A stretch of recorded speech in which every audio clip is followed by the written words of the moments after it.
Oyoqlardagi shish. Bu shunchaki charchoqmi yoki xavfli signal belgisimi?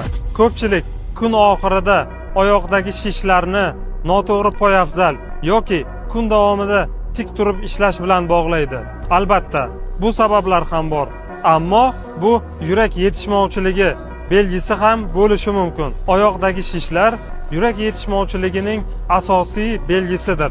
Bundan tashqari, holsizlik, harakat vaqtida tez charchoq va yotganda nafas siqish kabi belgilari bo'lsa, bu albatta yurak belgisidir. Oyoqdagi shishlar bu yurak yetishmovchiligining belgisidir.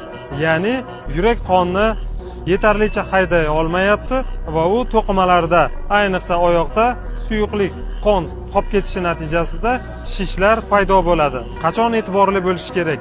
Shishlar ko'pincha kechki payt paydo bo'lsa va kiyayotgan poyabzalingiz sizga torlik qilsa va shish sohasini bosganingizda uzoq vaqtgacha o'z joyiga qaytmasa, bu yurak kasalligi belgisidir va siz albatta kardiologga murojaat qilishingiz zarur.